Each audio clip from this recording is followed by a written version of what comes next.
সাবেক প্রধানমন্ত্রী শেখ হাসিনার প্রত্যাবর্তন প্রশ্নে ভারত সরকারের মুখপাত্র নয়াদিগন্ত এই নিয়ে আজকে একটি রিপোর্ট করেছে। ছাত্র জনতার আন্দোলনে পালিয়ে যাওয়া সাবেক প্রধানমন্ত্রী শেখ হাসিনাকে ফেরত চেয়ে ভারতকে চিঠি পাঠিয়েছে বাংলাদেশের হাই কমিশন। সোমবার দেশটির পররাষ্ট্র মন্ত্রণালয়ের মুখপাত্র রণবীর জাসওয়াল চিঠি প্রাপ্তির এই তথ্য নিশ্চিত করেছেন। তবে এই নিয়ে কত মন্তব্য করতে চাইল না নয়াদিল্লি। পররাষ্ট্র মন্ত্রণালয়ের মুখপাত্র রণবীর বলেন, প্রত্যাবর্তনের বিষয়ে সোমবার বাংলাদেশের হাই কমিশন থেকে একটি নোট ভার্বাল পেয়েছি আমরা। বর্তমানে এই বিষয়ে মন্তব্য করার মতো কিছু নেই বলে তিনি জানান। সোমবার বাংলাদেশের পররাষ্ট্র উপদেষ্টা তৌহিদ হোসেন বলেন, সাবেক প্রধানমন্ত্রীকে বিচারের সম্মুখীন করার জন্য বাংলাদেশ ফেরত চেয়েছে। ভারতকে এই বিষয়ে জানানো হয়েছে।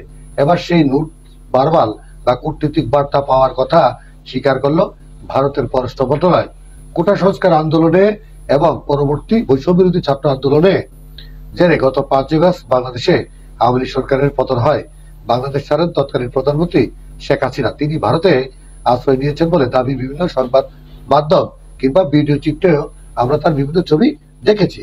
হাসিনা বাংলাদেশে ছাড়ার পর তার বিরুদ্ধে একাধিক মামলা রুজু হয়েছে বাংলাদেশের বিভিন্ন থানাগুলোতে। বৈষম্য ছাত্র আন্দোলনের নেতা সাইদুর রহমান খুনের ঘটনায় বাংলাদেশের সাবেক প্রধানমন্ত্রী শেখ হাসিনা সহ 143 জনের বিরুদ্ধে অভিযোগ দায়ের করা হয়েছে। হাসিনা বাংলাদেশ ছাড়ার পর থেকে ওই দেশের বিভিন্ন থানায় বাংলাদেশের বিভিন্ন থানায় অন্তত 233টি ফৌজদারি মামলা হয়েছে তার বিরুদ্ধে। এর মধ্যে 198টির ক্ষেত্রে খুনের অভিযোগ।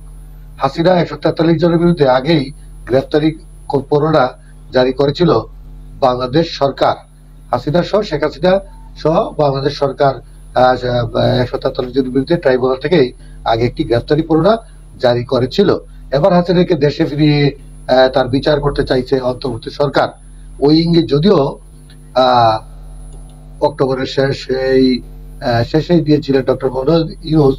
তিনি আমেরিকার সংবাদ মাধ্যম ফিনান্সিয়াল টাইমসকে বলেছিলেন, হাসিনার বিরুদ্ধে মানবতা বিরোধী অপরাধের অভিযোগ রয়েছে। আদালতের রায় ঘোষণা হলে আমরা ভারতের সাথে অপরাধী প্রত্যাবর্তন চুক্তি অনুসারে তাকে ফেরত পাঠানোর চেষ্টা করব। এই বিষয়টি আনন্দবাজার পত্রিকা, হিন্দুস্তান টাইম এবং অন্যান্য পত্রিকায়ও ঠিক ওইভাবে উঠে এসেছে। বাংলাদেশের নয়াদিগন্ত পত্রিকা এই বিষয়ে আজকে একটি হেডলাইনে বড় একটি রিপোর্ট করেছে। সেই বিষয়টির বিস্তারিত আপনাদেরকে জানালাম।